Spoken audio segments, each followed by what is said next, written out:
It's Thursday, April 21st, and you're listening to the Geek News Central podcast, sponsored by GoDaddy.com. Geek News Central is a proud member of the Tech Podcast Network. And yes, today is the infamous day that was in Terminator. No, the missiles are not falling, but we got a great show lined up for you. Strap in. Here it comes.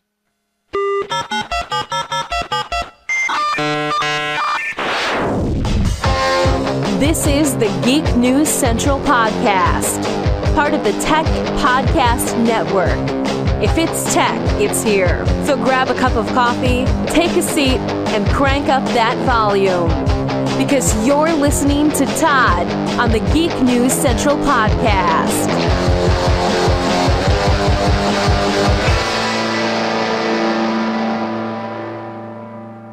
Aloha and welcome to the Geek News Central podcast, coming to you as live as it can be from the beautiful state of Hawaii via the Geek News Central studio overlooking Greater Honolulu.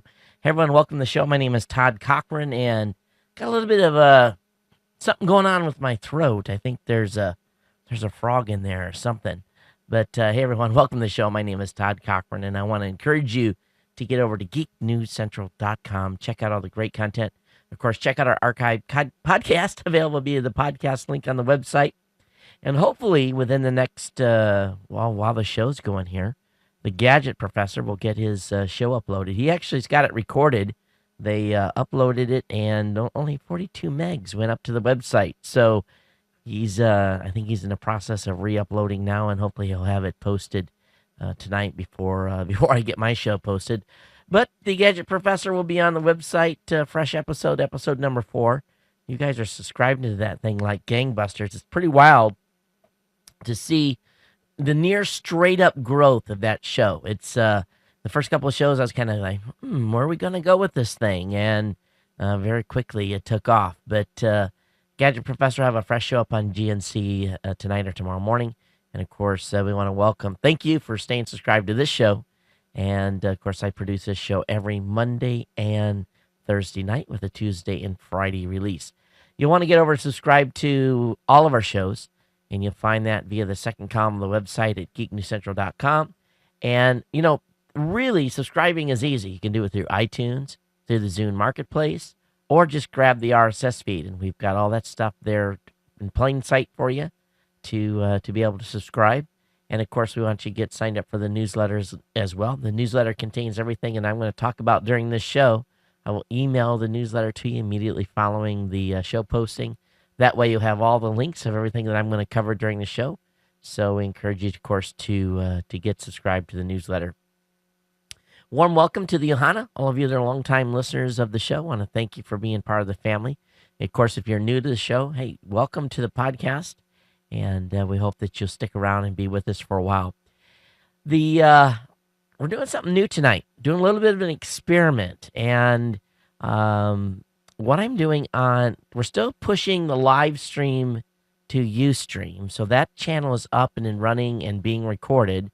But instead of going to Justin TV tonight, I'm actually pushing a separate stream to the new streaming service by Amazon and their AWS service. So we're actually, what you see up on Geek News Central at live.geeknewscentral.com is actually a stream coming from the good folks at Amazon. Now, pretty cool little process here. $5 a month to have the license to do Flash Media Encoder. It costs me 44 cents an hour to stream, plus the bandwidth. So we're going to see how this works out. And I like it because there's no ads. No ads in the live stream, and I'm actually watching the downstream here, and it's perfect. There's nobody, there's no diaper ads, or there's no car ads, or nothing like that popping up in front of you. So I think we're going to be using this for a while. We'll see how much the bandwidth costs are. But I'll be running the live stream probably for about 20 hours this first go-round, just to see how it does, and kind of do a cost test to see where it's going to come in at. And, of course, if you're watching on the Boxy or on the Roku, I want to thank you for watching. We kick back in your lazy boy and via either the Tech Podcast or Blueberry channel. Of course, this show is a proud member of the Tech Podcast Network, and we want to encourage you to go over to and check out all the great content over there. Hey, if you've got comments on today's show, geeknews@gmail.com, geeknews@gmail.com. Voicemail hotline is 619-342-7365, 619-342-7365. And I want to thank GoDaddy for being a longtime sponsor here at the Geek News Central podcast.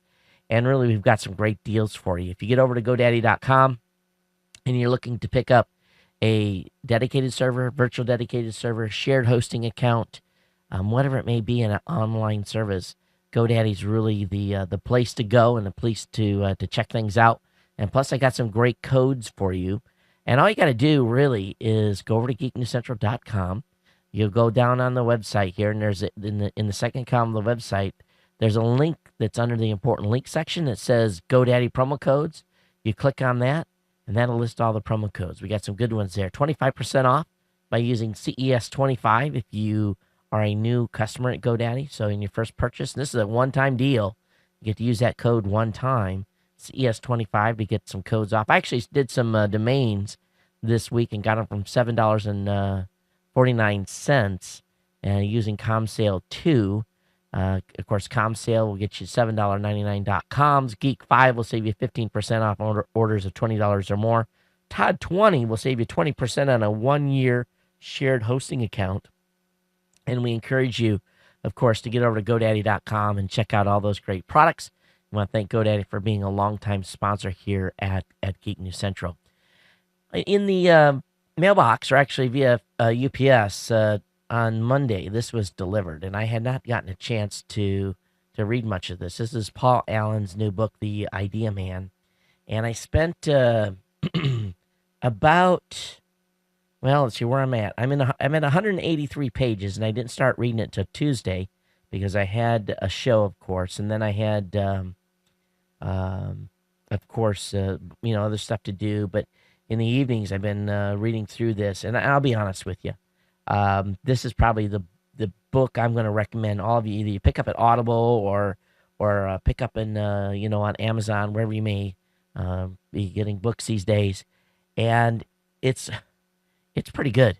The first 180 pages were like flip, flip, flip, flip, flip, flip, going through it real quick, and a lot of inside information, stuff we never knew. I really never knew about Microsoft, and just the things that they went through in the early days. Now, I've read a couple of Bill Gates' books, but it's really a completely different perspective. And wow, that's all I can say is wow. And I'm looking forward to getting through the rest of it. But the first 180 pages made it worth, of course, they sent it to me as a review. But the first 180 pages, even if I was to pick it up, I think it's $14 or $15 at Amazon, it been worth the purchase of the book just for the first 180 pages. It almost made me want to live in that time frame and be involved in something so cool.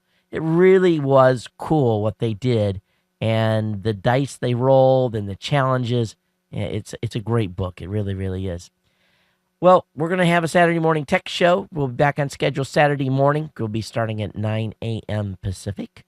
So we'll be here, and I'll have a couple of guests. Don't know exactly who they are yet. We got to get them locked in tomorrow. But I'll be here Saturday morning if you want to come and hang out and watch a Saturday morning tech show. 12 noon Eastern, 9 Pacific, 6 a.m. here in Honolulu. So that's in the plan. Got midterms this weekend. I have 2 tests, 5 hours each. Yeah, I was a little bit. Normally they're like 2.5, and they said 5 hours each, and a little bit wide-eyed on that one. So about the time I get done with the morning show, will be about the time I'll be starting my first midterm from my statistics class. I have all my calculators and everything ready to rock and roll. But yeah, it's a little intimidating, that big of a test. Been busy this week following up on stuff for NAB. So that's kind of went well. It really has. And we're going to be busy all next week doing that as well. So it's just one of those things that, we continue to work through, and we'll hopefully have some more new announcements for you soon. Hey, just to make sure we pay a few more bills here before we get into the content, and I want to get into the content as early as possible, is really in business today, people are on the go. I'm no exception to that. I'll probably be heading out and doing a mainland trip the second week of May, maybe even the third. To be out for a couple of weeks. And really, for working from home or anywhere, you really got to have the ability now to be virtual and do things that look professional, no matter where you're at. Where you're at, and it's just like this show. When I take the show on the road, I try to keep the show as professional as possible. And even though the video quality may not be as good when I'm on the road, it's always try to get the show produced and put it out. But when it comes to meetings, it's almost impossible in this day and age to get everyone in the same room. And of course, no one wants to travel right now because still everything's a little funny in the economy. And and being green is cool right now. And that's why our sponsor, Citrix GoToMeeting, is a cool green product. You don't have to get in an airplane. You don't have to get in your car. You just load it up on your computer desk. You share your screen with the person you're having a meeting with. You do a collaborative meeting. You basically show examples. You can walk through contracts.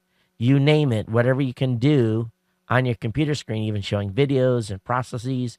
You can do it right there and have a conversation through your webcam microphone or your computer's microphone. You don't even have to pick up a telephone. So that's why I want you to try GoToMeeting. This is a great product. It really is. You can hold as many meetings as you want. I'm going to give you a free trial for 30 days. As a listener of this show, you can get a free trial by going to GoToMeeting.com. Click the Try It Free button. Again, go to GoToMeeting.com. Click the Try It Free button. Fill out the information. Enter the promo code podcast. And you'll get a free 30-day trial. Again, don't forget that promo code podcast. And if you forget where to go, don't worry. You can come over to my website and click on the link on the website. And basically, it's going to take you to a GoToMeeting page. And they'll be able to get you set up there. You just put your information in. And again, no credit card required. Takes 2 minutes to get set up and get going. So we want you to do a trial and let us know what you think about GoToMeeting. It's a product I use every single day. I really do. And matter of fact, multiple times every day. And we appreciate you giving GoToMeeting a try. And hopefully you fall in love with it as much as I have. And we'll start using it basically you'll pay for it and use it on a regular basis. Okay, let me look at my list here. Got through everything there. And we talked about that. And I think we're good. So don't forget to go over to geeknewscentral.com/offers. All our offers are there. Don't forget, if you want to help support the show additionally and help become an insider, become a supporter of the show, go to geeknewscentral.com/insider. Your $2, $5, $10, or $20 a monthly donation it helps us out here, helps us keep the lights on, and helps us build to the point where we can add an additional producer in the office and have basically all this great content. And also blog postings are going up on GNC on a daily basis. Been some great content on there. If you haven't been following the site, you're going to want to come over on a daily basis. I think we've got 7 or 8 writers now that are contributing, which means there's a steady stream of content at GNC. I got a whole stack of stuff for you tonight. And as I talked about in the last show, or actually what I kind of tried to do in the last show, was to kind of focus on the important stuff of the day. And I'm going to be working on a schedule now with the show where basically we're going to try to get done with the content at about an hour. I'm going to try to be wrapped up, and we'll go into any voicemails or any emails that have come in. As a matter of fact, I didn't even check the voicemail system here. Well, I'll do that as I'm going through the show. But really, this is the kind of the format I'm going to try to stick to, and we're going to try to keep the length down on the show. It's still going an hour and 21 minutes every time, and it's become a little bit of a monster from that standpoint. So that's the goal, is to try to keep the time under check. And it does a couple of things. It helps in the total size, the total size of the program here when it comes for a download, and also just I think it'll keep the show a little cleaner. Probably always go long. You guys know me, but I'm gonna give it a try. Well, let's look at here. What have we got? We've got two separate calls that have come in, and they both look like they could potentially be those robot calls. I'm going to save these, and then I'll have them available. at the end of the show, we'll play them, and we'll see what if that's what it was. It actually called in. But let's go ahead and get into the first tech article of the evening, and it's a video that I saw, and I was completely stunned by what this guy had done. And I want to show this to you, and it's a pretty amazing. And I actually got to plug in a wire here that I didn't plug in. Let me do that.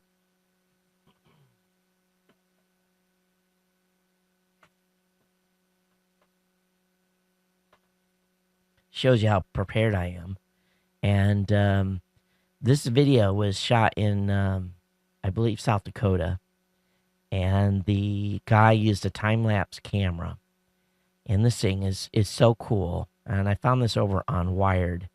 This is 2 minutes and 48 seconds. But I was so enthralled with it, I wanted to share this with you guys.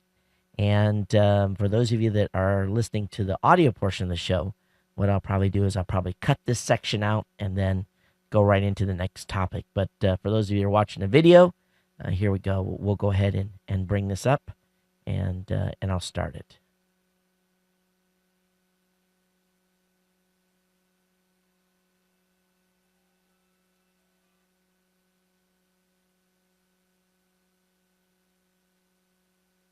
Well, we'll see. Okay, let's go.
Okay, so what that is, or what that was a pretty amazing video that just, it really blew me away.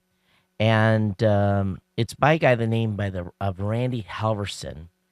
And I'll have the link up in the show notes for you all to check out. For those of you that were on the audio portion of the show, you'll be able to go in and view this. But I've never seen any time-lapse nighttime stuff like this. And how he did the video and being able to keep track of the stars and move the camera at the same time was pretty awesome. So anyway, I just saw that tonight. I was sitting here with my jaw that was kind of drawed open, and I just wanted to share that with everyone. But the actual title of it was Dakota Lapse Nighttime Lapse. So I have a link up in the show notes for you to check out. All right, that was of course today is the day of the Terminator. You know, the Terminator supposedly in the movie The Terminator. This is the day that was prophesized as Judgment Day, when the machines rise up and bring about the end of the human society as we know it. Obviously, that has not happened, but the BBC's got a pretty cool article talking about how close were the Terminator films to the reality of 2011. And, you know, I don't think we're anywhere near. I don't think we're anywhere close. We may have some drones, but we don't have any robots. So it is kind of interesting here. And it's kind of fun. It's been a trending topic on Twitter for the past couple of days, but the Terminator did not come back. So, but anyway, classic movie with Arnold Schwarzenegger. And, but anyway, that's that. Hey, Dave Weiner over at scripting.com. I check his blog out on a regular basis. And, you know, he's one of I consider one of the podfathers, one of the, you know, the founders of podcasting, of course, along with him with Adam Curry. And back in 2005, him and Adam had a little bit of a, I guess, for a falling out. So I was pretty flabbergasted today when I read on a blog post that he wrote on Tuesday, where basically he said lots of catching up to do. And Dave's been working with some stuff on EC2. He's been working on Amazon Cloud, and, you know, I'm starting to get into that a little more. Obviously, I'm running the stream tonight, and the primary stream, it's on live.geeknewscentral.com on Amazon. And he says in a link here, he says, I'm working with Adam Curry. He says, I know this will surprise a lot of people, but he and I do good work. He's a user who loves to get his hands dirty. He almost prefers if the software doesn't work when he gets it, so he can kind of figure it out. Any developer would see why you would like those kinds of users. I also working with him because he has a vision of how all pieces fit together, which not only agrees with mine, but he also sees things that I don't. Of course, we had a big blow up in 2005, but the dust has settled from then. I may be a fool, but I got to say, work flows much better with Adam Curry around. There are some things I don't like about him, like his Twitter icon, for example, but you take the good with the bad. And I don't even know what his Twitter thing looks like, and I know he's doing No Agenda with Dvorak, and they've got a great model over there where they're raising literally thousands of dollars every show through user contributions. I think I listened to one of his shows a couple of weeks ago, and I think they had $2,400 in a single show for contributions. That's just remarkable. It really is. So it tells you the depth of the audience that they're gathering over there, but doesn't talk a lot about what they're working on. So I'm going to be kind of following Dave a little closer, and those two, when they get their heads together, sometimes some cool stuff comes out. So we'll see what develops with that. Over on GigaOM, there's a good write-up on Amazon launching library lending. And I was not aware of this until I read this article. But Amazon has basically said that they are going to roll out a Kindle lending library later this year, which is going to allow users of the popular e-reader to borrow books from more than 11,000 libraries throughout the United States. Now, that's pretty cool. Now, I know here in Hawaii, we can already check library books out digitally. But I pay state taxes, I pay property taxes, I pay for my libraries to exist here in Hawaii. And even though the libraries have largely been, they've been impacted across the entire United States, they do have the ability to do digital lending. And I got to thinking about this a little bit. So if Amazon is going to be working with 11,000 libraries to set up e-borrowing, that makes me really questions here. How how this is going to work. And there's no details of the program yet. So I'm going to be very curious to see where this goes from a, from a legal standpoint. And, but time will tell. I know that here in Hawaii, you get to check a book out for 2 weeks and then it expires, and it basically reverts your license to view it expires. But this probably has publishers a little bit scared if they're, once again, their space is potentially being impacted. Google has told Roku to remove the Rogue YouTube channel. And for those of us that kind of knew this already, there was a private YouTube channel for the Roku that you could get access to. You needed a special code. You had to have the right link to it, and you could add it. It just basically was a private app, and as a matter of fact, that's how we're testing Q2, our soon to roll out pay-per-view video on demand service. And the basically YouTube has basically said that's it, no more, shut them down. So if you've got it on your Roku channel already, don't delete it. Okay, it'll continue to work, supposedly, at least for now. But if you haven't added it, you won't be able to. Now, apparently, they are in talks with the folks at YouTube in order to get the content up on the device. Now, I think something that has changed is the Roku actually grabs either the M4V or MP4 file that is hosted by YouTube. It doesn't use the flash, and that's what a lot of people get confused, is that there's actually a media file being served to the Roku device. And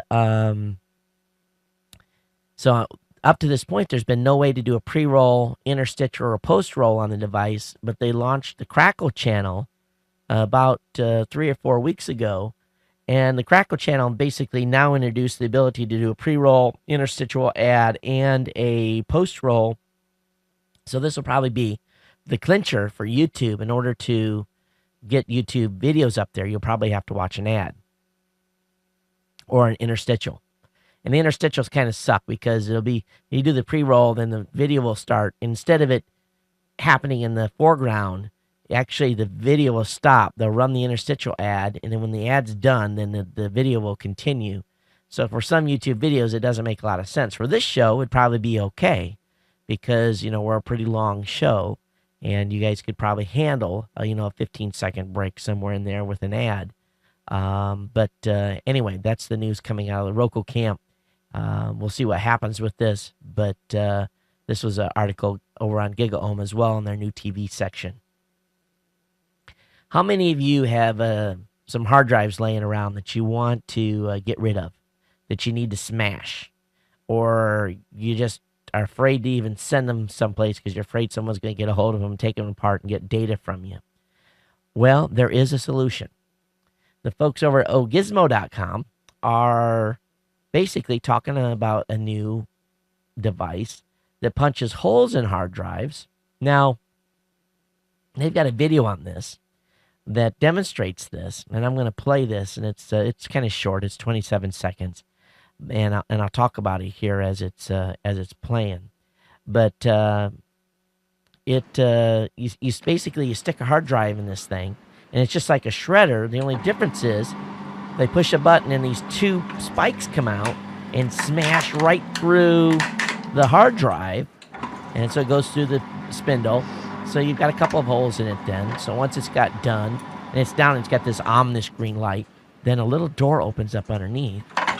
Boop, and it drops into the container below, which is kind of cool from a standpoint of the ability to, this is obviously if someone has a company and they need to smash a bunch of these, but this is not for home use, folks. $3,300. It is definitely not the cheapest way to destroy a drive. The best way to destroy a drive is to give your kids some hammers or sledgehammers and give them some safety goggles. And I've got a little steel plate here, and I let them put the hard drives on the steel plate. and then I let the boys use the sledgehammer to have some boy fun and smashing the devices. And that has worked out pretty good, much cheaper than a $3,300 hole puncher, really, for your hard drives. But I thought this was pretty cool. And for those of you that are dealing with a lot of drives, this may be a good good option for you. Hey, KL over at one of our writers at Geek News Central wrote about Crackle now being available for your mobile device, and of course it was made available on the Roku here recently.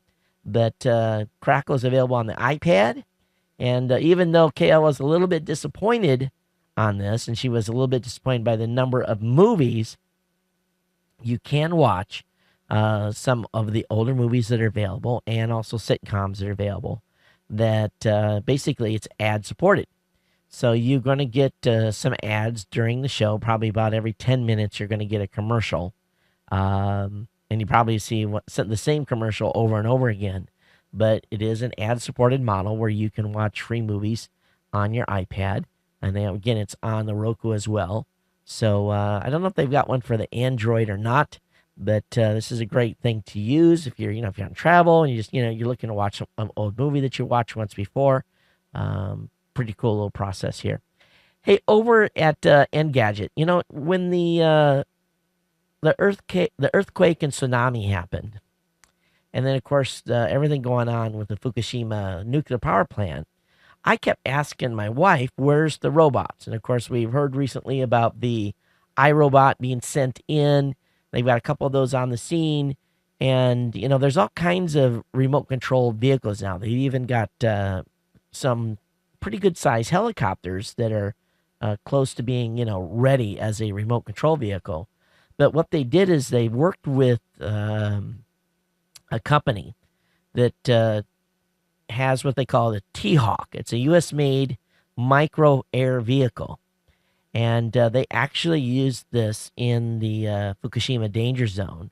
And they actually went in and filmed the area in and around the Fukushima plant. Now, I'm not going to play this video because it just shows a lot of destruction. But I wondered why it took them so long to get on the ball to do this. I would have thought this would have been something that they would have had in their arsenal to begin with, in order to survey damage. You think about it, where we've gotten today. We've got a lot of robotic devices.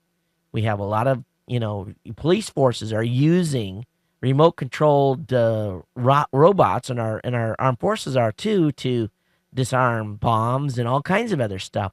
So I couldn't figure out why they weren't using robots early on. But the Honeywell T-Hawk has been used at the Fukushima nuclear power plant to film high-definition video for the Tokyo Electric Power Company, TEPCO, there, in order to basically find out what the heck's going on, in and around that destruction zone. So it just kind of freaks me out why this took so long. I should have been in there before. And but I bet you this will now be on the short list. And I hope this is on the short list for all our nuclear power plants as well, from a planning contingency standpoint.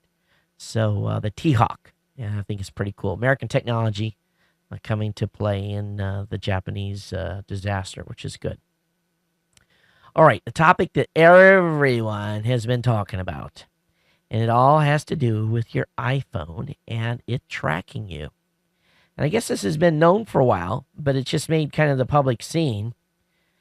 The location tracker file that is inside, that's been, basically everywhere you go with your iPhone, it tracks you. And if that data is extracted from the phone, it can develop a map that shows pretty close where your travel habits are. And this is going to be a, how should I say this?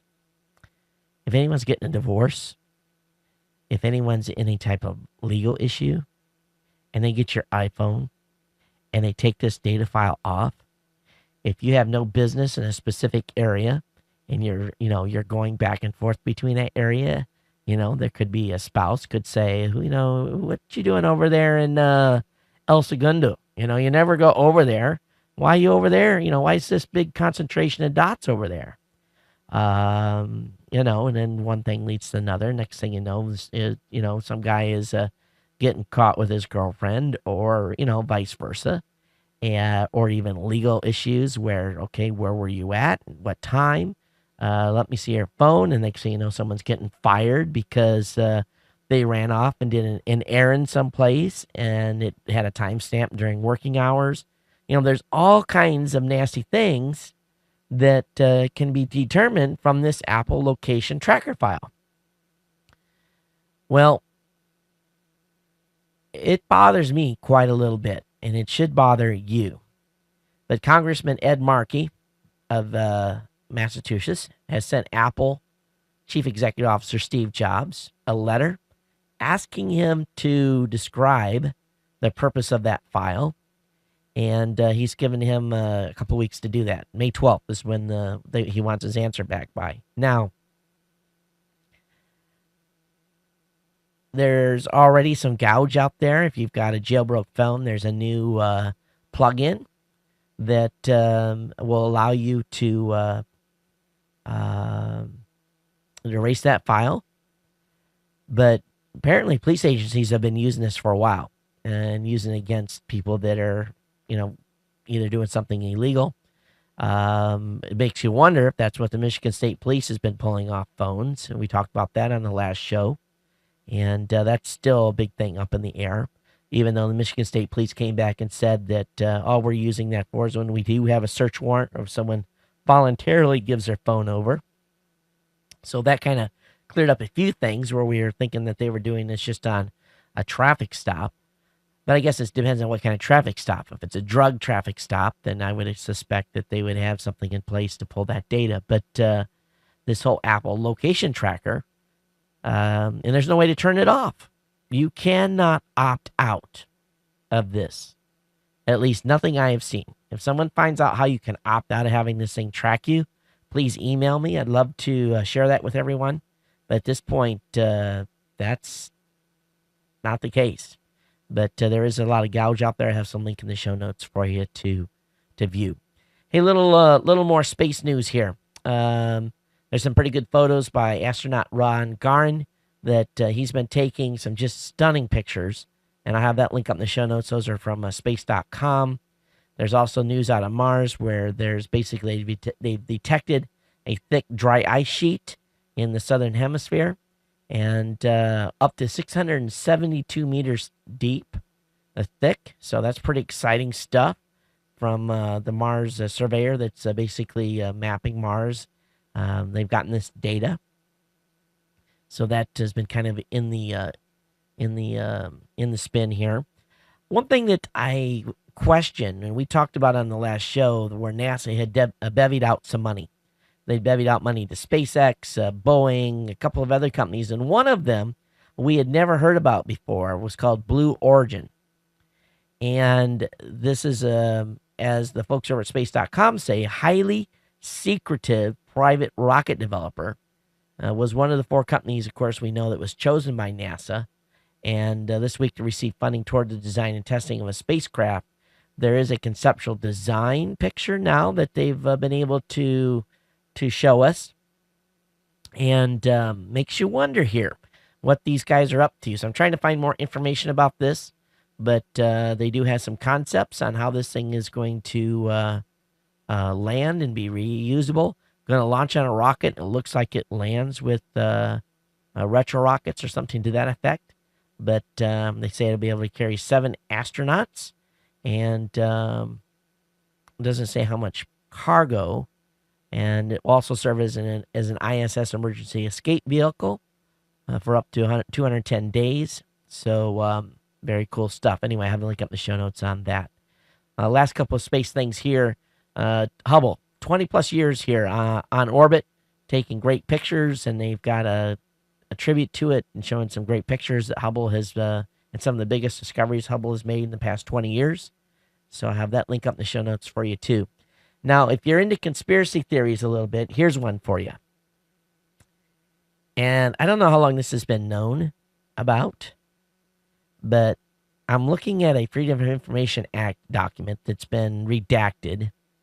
It's dated November 12th, 1963. Now, if you think about this date, and this was a memorandum for the director of the Central Intelligence Agency.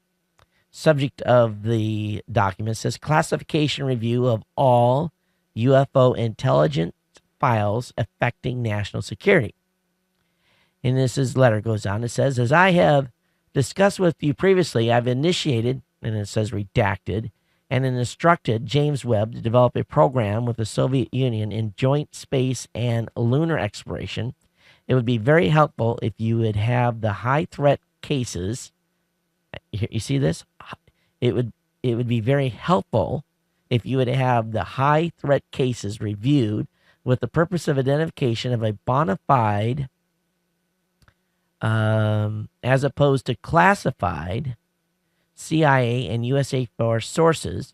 It is important that we make a clear distinction between the knowns and unknowns in the event the Soviets try to mistake our extended cooperation as a cover for intelligence gathering of their defense and space program. When this data has been sorted out, I would like you to arrange a program of data sharing with NASA where unknowns are a factor. This will help NASA mission directors in their defensive responsibilities. I'd like an interim report on the data review no later than February 1st, 1964. So he requested this information November 12th, 1963. February 1st, 1964 is when we want to report it back, but he wanted information on UFO intelligence, and this is signed by President John F. Kennedy. This is big. This is very, very big. Now, the rest of you can go and look at your calendars and what day was JFK assassinated. So this is big. So he wanted more information on UFOs during the Cold War.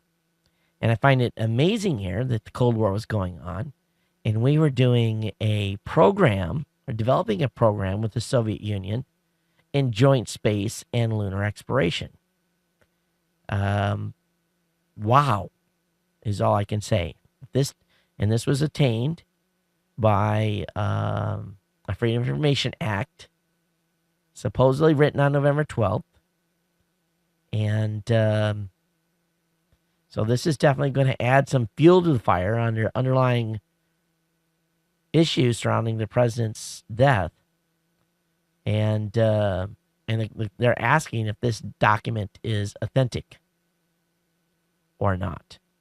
And so we don't know yet if this is a real document or not. It supposedly is. The gentleman that was able to get this apparently was a gentleman that was writing a new book on JFK. So he said in this, the government regularly declassifies documents after a certain amount of time goes by, and then you have to file a request for those documents. Lesser told Life's Little Mysteries, a sister site of space.com, when I was in the process of filing those letters and just become declassified and released to the public. This happened in 2006 or 2007. He said at the time, I think other people were getting them too. And this document hasn't turned up anywhere else beside this guy's book. And some are asking, of course, for the authenticity of this. And so at this point, this could be a fake document, but it makes you wonder. It makes you go, because if they were going to send something redacted, you think, the smoking gun for me is that they would have redacted in here the line. It would be very helpful if you would have the high threat cases reviewed. To me, that would be like if I was the person that was on the government side that was going to release this as for a Freedom of Information Act, I would have had that line blacked out. So we'll see. We'll see where this goes. We'll see if this actually turns out to be true or if it is something false. But we'll see. We'll see what happens. But the timing on the letter was pretty eye-opening. If it turns out to be true, boy, oh boy, the conspiracy theorists are going to go nuts with this one. But I have a link up in the show notes. You guys can check it out and check the full story about this. But geeknews@gmail.com. I want to hear your comments, and link will be up to it for you to check out. All right? For a number of years, they've been drilling to get to the Lake Vostok. And I guess we missed it, but news came out that they actually had punched through. And they were able to grab some samples. And what they found here was encased in liquid veins at minus 40 degrees Fahrenheit for more than 140,000 years. They found some bacteria. And this bacteria looks unlike anything they've ever seen before. They're calling it the Thing. So it's a 140,000-year-old organism, and it was discovered in Antarctica's ice-shrouded Lake Vostok. Be honest with you, I don't believe it. I think there's contamination. I can't imagine anything having to have survived. That they said the team observed that some organisms in permafrost appear to have protein repair enzymes that maintain active recycling of certain amino acids needed for cell repair for at least 30,000 years. And they added that the extremely low expenditure of survival energy enable microbial communities in extreme environments to survive indefinitely. So we'll see where they come with this, but they have been able to get some stuff here that has the scientists all giddy. Moving on. How many of you ever followed the website Download Squad? Well, Download Squad was part of, and I say was part of, Huffington Post and AOL Tech. They're done. They're shutting DownloadSquad.com. There'll be no more new articles from DownloadSquad.switch.com. They pulled a plug on it. I guess today was the last day of writing, and the archives are going to be available. But this is one site that you can take off your read list. And I'd get some good stuff from there from time to time. And I'm looking at this. They got 336 comments on this article. It's been shared 242 times. That seems like a decent amount of traffic. But I guess, you have to define how much traffic you want. Okay. Next article up is one over on Engadget, and it talks about AT&T basically filing a 381-page document to the FCC. What they released to the public was heavily redacted, and AT&T basically has told the FCC how important T-Mobile is for them to be able to, for them to survive. And apparently they've got some strategies going on here that they're trying to convince the FCC that this merger with T-Mobile is going to be good. AT&T says it is, and here's the sob story. AT&T says it had to deliver 8,000 times more data, which portrays itself as a victim of its own success. They said 8,000 times more data in 2010 than it did 3 years ago. That was over 10 petabytes a year. And then, they go on, and they're just whining and crying, we have it so bad. Yeah, they're making huge money. And they're saying that T-Mobile is the knight in shining armor. They're going to save AT&T from these severe capacitive shortages. But at the same time, they have to say, hey, this is going to be a big deal if T-Mobile disappears. There's going to be plenty of competition left. We're still going to have Verizon. We're still going to have Sprint. Well, I have plenty of competition still.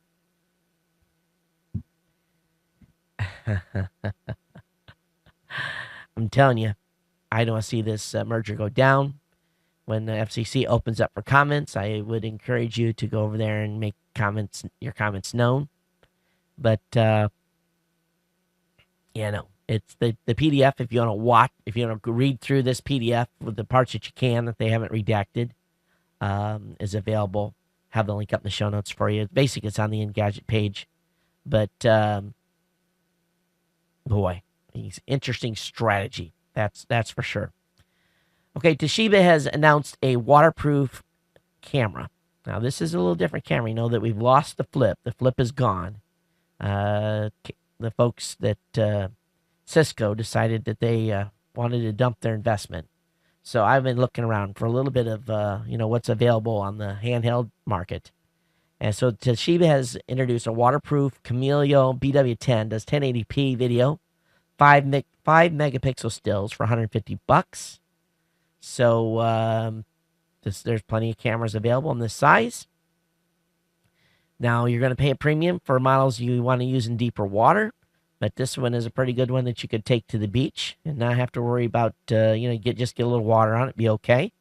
They say that this one can go as much as 6.5 meters deep. I don't think I would do that, but you're going to, be able to at least get one that'll be a little more durable.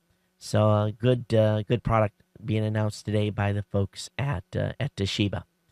How many of you use Yahoo Buzz?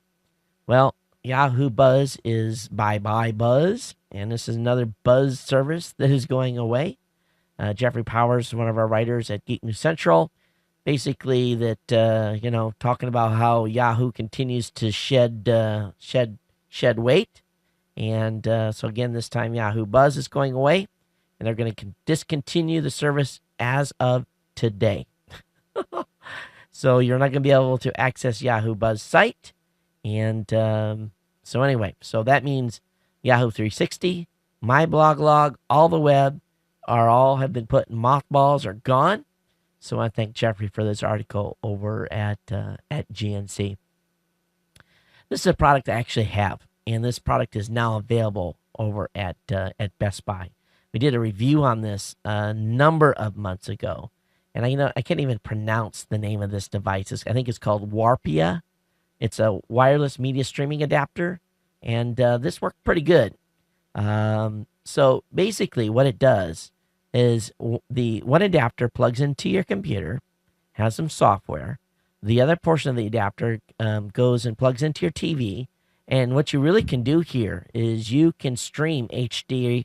The HD receiver and transceiver is about $170, but you can sit with your laptop or another device and actually do this, or you can any device that will work with this.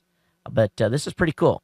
It uses a wireless USB dongle for your PC as the base station, and the one that connects to your TV. They have an HDMI port as well. So it works for about 30 feet, and when I was testing it here, it worked out really well. So if you want the Stream HD, $170, but if you want the wireless USB PC to TV adapter, it's only $130. These are available at Best Buy. And I think the one I used, I don't think it was HD. Yeah, it must have been HD. It was because I used it streaming some larger shows. Well, Apple has announced the earnings statement, and boy, oh boy, stores have done them well. They had $4 billion in revenue, in retail revenue. They only had about $1 billion of retail total profit, though.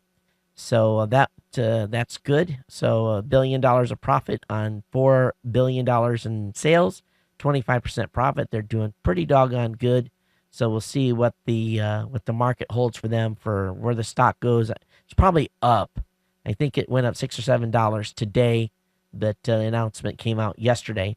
And what's interesting is all the real fancy analysts got the earnings call wrong. Basically, what they thought they were going to actually do in sales, and the bloggers got it right. But I've got the link here at IFOAppleStore.com. Basically, it's a site that talks about Apple products and Apple's retail stuff, and they've got the full details of the SEC release.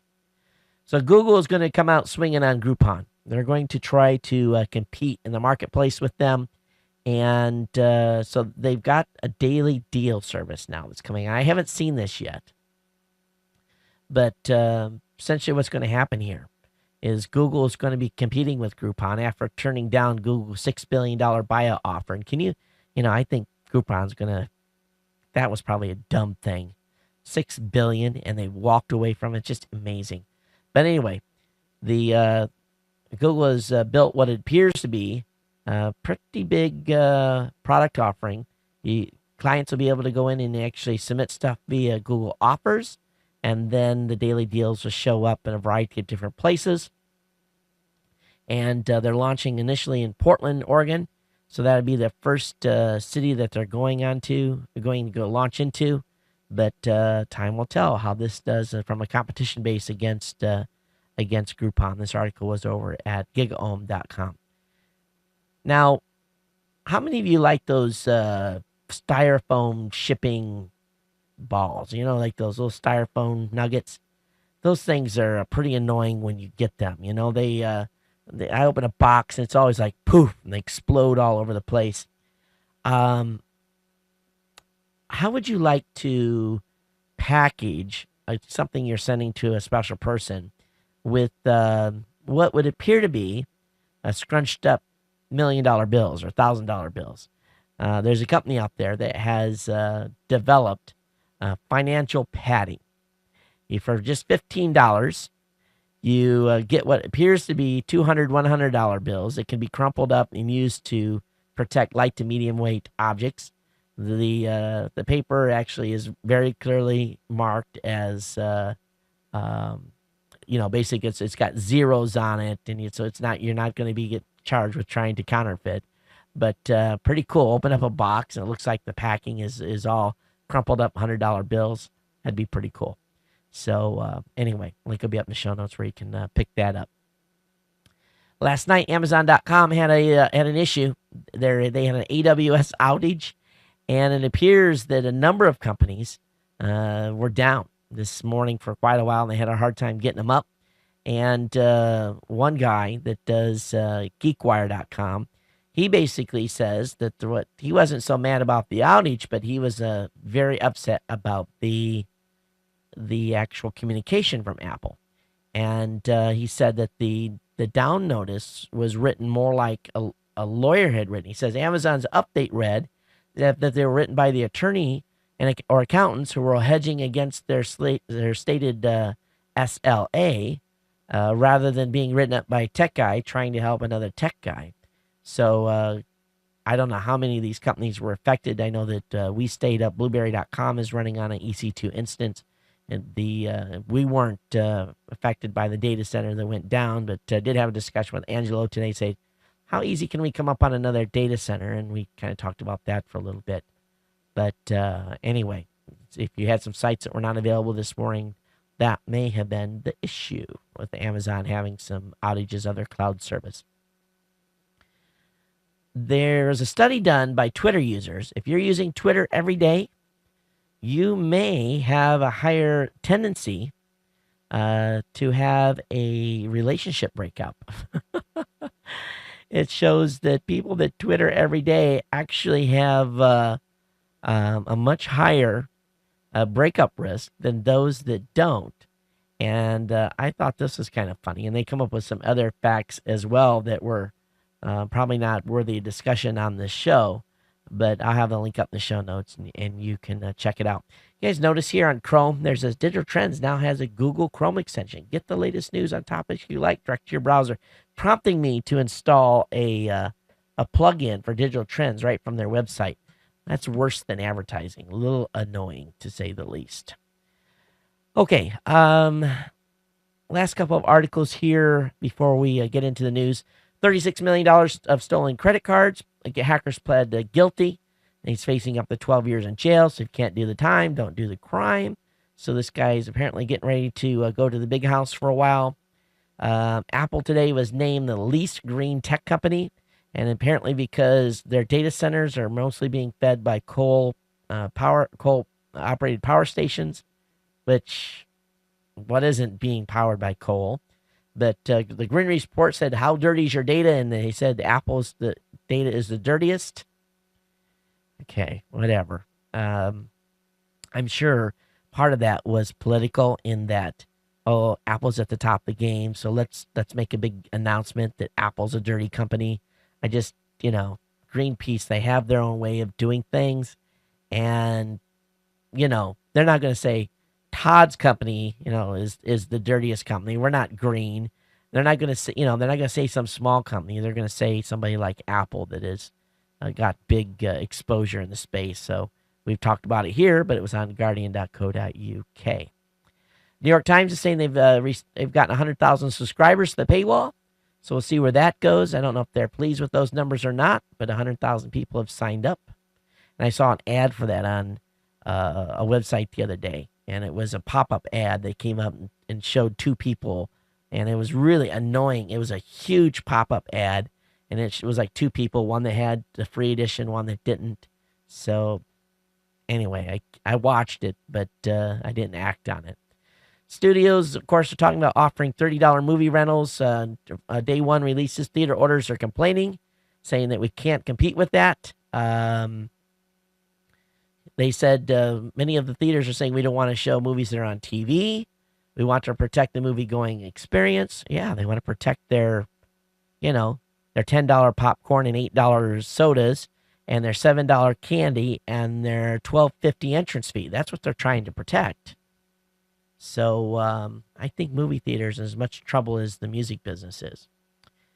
All right, last article for tonight, and this one, I'm going to put your thinking cap on a little bit. The Daily Galaxy. There's been a discovery down in Australia that they think that they have found, in South Africa. Fossils were found of the bones of a young male and adult female. And as they are reviewing these bones, they think that this may have been another version of us. And so it goes way back. They're looking at this close, but they said that there was definitely a delta here, and this would have been an upright walker. So this is big, and they think that these fossils are about 1.78 to 1.95 million years old, and the information was published in the Journal of Science, and it's got some questions about potentially what happened to this line of the species that was just a little bit different from what we evolved from. So anyway, link will be up in the show notes on that, and you guys can check that out. All right, go ahead and go back over here to the emails or the voicemail system or the hotline. Let me load up the player here. And let's see if we actually got a call from someone or if it was some hacker, not hacker, but all right, let me delete that. I should have been doing this while I was talking. It's kind of like chewing gum, and so let me open this. It's going to take me just a second to get this in here. As always, you can call the voicemail hotline at 619-342-7365. You can send email on the show to geeknews@gmail.com.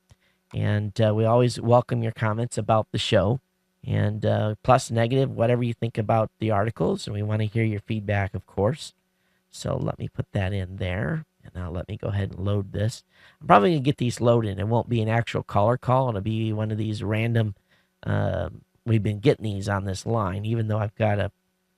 Okay, I didn't paste them in. What a knucklehead. Paste. All right, there we go. All right, now we'll add them. And let's see if this is a sales or marketing call. Here goes the first one. Yeah, it's sales. Todd. Hi, I'm calling on behalf of Jimmy Dean, and I'm sorry. Oh yeah, I'm calling on behalf of Jimmy Dean, and I'm sorry I've interrupted you, but I have a great sales opportunity for you. 47 seconds that recording. I've heard that gal's voice at least 100 times. All right, let's check the next one. This is exactly a minute, so it's almost guaranteed to be another automated calling system. Here we go. Yep, you can tell. Hey there, this is Delaney Stevens. Hey there, this is Delaney Stevens. I wonder if that's a made-up name, Delaney Stevens. Who would call themselves? What parent would name their kid Delaney? Delaney Stevens. Okay, whatever. Well, that was a waste of time. Let's go ahead and get into the email. Jeez. Oh, man. Funny, funny, funny, funny, funny. Let me load the Thunderbird here, and we'll get the email going. I didn't have that open, but we do have some comments. And the first one is from Andrew Darlow. And Andrew says, "Hey, Todd, hope all's all well. I thought you might find this interesting. More info on WebM video." He says, "Also, I recently watched the movie IMAX, Hubble at the Liberty Science Center in New Jersey, and highly recommend it. I agree with the gentleman's review, 100% link below. It is an awesome production, whether you are a space buff or not. I think you'll want to watch it 3 times. Todd, if you are in a city that's showing it on IMAX, even in 2D, people reaching out their hands to touch the sky." So this was a review of IMAX Hubble. He said, "Here's a review about the DVD. Here's an amazing overview of the 3D version was created. And here's an article that talks about some of Hubble's discoveries." So I have these up in the links in the show notes. Can't wait, Andrew. And we got an IMAX theater in Hawaii. I'm going to check immediately to see if this is playing here. Got an email from Trucker Tom, and this is about NASA losing large amounts of high-tech equipment. Said in June, NASA Space Shuttle... Oops, got a pop-up ad. Said in June, NASA Space Shuttle program will take its last flight, and NASA report obtained by the I-Team from ABCActionNews.com shows that $479,108 worth of high-tech equipment simply vanished at Kennedy Space Center in 2010. Let me tell you, you guys, $479,000 worth of high-tech equipment. I have seen, now, don't take this the wrong way. I've seen one box that's this wide, will fit in a 19-inch rack. It's about, so that would be 17 3/4 inches wide by about a 4U, so about 6 inches tall, 20-some inches deep, with a Hewlett-Packard label on it that was $500,000. A single piece of test equipment. So I'm not surprised. So it says that $100,000 worth of radios, $35,000 a wave reflectometer, used to check brakes, electrical wiring, all kinds of different stuff. So mostly test equipment. And I'm not surprised. It only takes one piece to lose $500,000 worth of stuff, especially when you're dealing with high-end test equipment. Of course, Trucker Tom passed me the link on iPhone, keeps record of where you're going. Also, he's got the information about Michigan State Police as well. So Trucker Tom was all over this as well. And got an email here from as well that talks about a new Clockwork Orange, the marketing gadget that tracks brainwaves. We talked about this a little bit on the last show. So anyway, just a few emails tonight. If you've got comments on the show, geeknews@gmail.com. Geeknews@gmail.com. Of course, call the voicemail hotline here at 619-342-7365. How many of you ever, when you're actually running a little bit short of sleep, you have an eye that starts to twitch a little bit? I've had my right eye's been doing a little twitching. Have you ever had that happen? It just drives you crazy. And so I'm rubbing my eye, and it goes away for a little while, and then it comes back. But burning the midnight oil here on both ends. But hope you guys enjoyed the show, and let me know about, the little change in the format. Not too much, just small tweaks. And I'm right on time here, trying to get you guys out a little bit early. And that's why we're going to try to keep the show focused on that type of a timeline. Keep the quality up on the articles. And I think it's going to help the show overall and keep things compressed down a little bit tighter. But we'll see how long I can keep to this and keep the show from growing. But again, it's been my pleasure to bring you the show. My name is Todd Cochran. And, of course, you can reach me at geeknews@gmail.com. Get over to geeknewscentral.com. Check out the Gadget Professor. And join me Saturday for the Saturday Morning Tech Show at 9 a.m. Pacific, 12 noon Eastern. Until next time, we'll see you. Aloha.